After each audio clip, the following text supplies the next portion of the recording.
जय जय श्री सीताराम, जय जय श्री सीताराम। श्रीमद् भागवत महापुराण। नमो नमः। जय जय श्री सीताराम।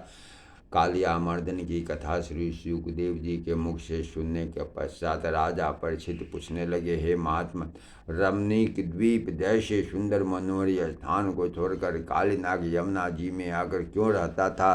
तब श्री सुखदेव जी कहने लगे, हे परीक्षित, आपने अति उत्तम प्रश्न किया है। तो आपको मैं कालीनाग के यमुना जी में आकर रहने की कथा सुनाता हूँ। ऋषि कश्यप जी की दो स्त्रियां थीं, विनीता एवं कद्रु। विनीता के गर्भ से अरुण एवं गरुड़ जी उत्पन्न हुए तथा कद्रु के गर्भ से 100 विस्तर सर्वों की उत्पत्ति हुई। अरुण जी भगवान श्री सूर्यदेव की सारथी बने और गरुड़ जी श्री भगवान नारायण के वाहन। हे राजन, यह कथा अत्यंत ही रोचक है, अतः आप ध्यान पूर्वक सुने। कद्रु तथा विनीता अपने पुत्रों सहित एक साथ रहा करती थी।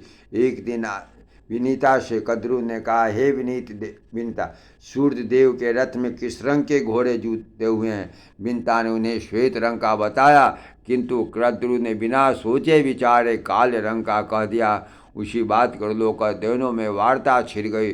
दोनों अपने कथन को सत्य सिद्ध करने पर तुले हुए थे। तब कद्रु ने कहा, यदि मेरी बात सत्य हुई तो तुम मेरी दासी बनकर रहना, और यदि तुम्हारी बात सत्य हुई तो मैं तुम्हारी दासन बन जाऊंगी। दोनों ने शर्त स्वीकार किया। यह बात जब सर्पों को मालूम हुआ तो वे आकर अपनी माता कद्रु से कहने लगे, हे माता, सूर्य देव के रथ में जुटे हुए घोड़े श्वेत रंग के हैं, अतः तुम शर्त हार गई। तब वह बोले, हे पुत्रो, तुम सब कोई उपाय करो जिससे मेरा कथन सत्य सिद्ध हो। माता के वचनों को सुनकर सर्पों ने आकर सूर्य देव के रथ में जुटे घोड़ों को ढक दिया, जिससे वे काले रंग के दिखाई देने लगे। विनीता शर्त हार गई और कद्रु की दासी बन गई।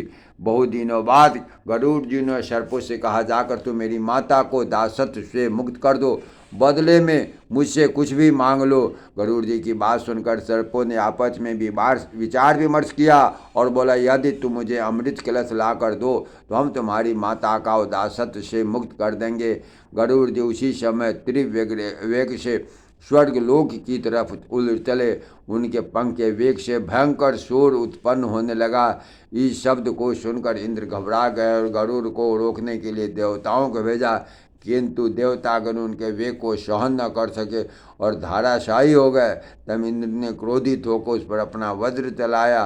गरुड़ जी ने व्रत का सम्मान करते हुए अपना एक पंख त्याग दिया। तत्पश्चात अपने विशाल पंजे में अमृत कलश दबाकर उड़ चले। मार्ग में श्री विष्णु जी से उनकी भेंट हुई। तो वे बोले, हे गरुड़ जी, तुम सर्पों के निमित्त जो अमृत कलश ले जा रहे हो, यह उचित नहीं।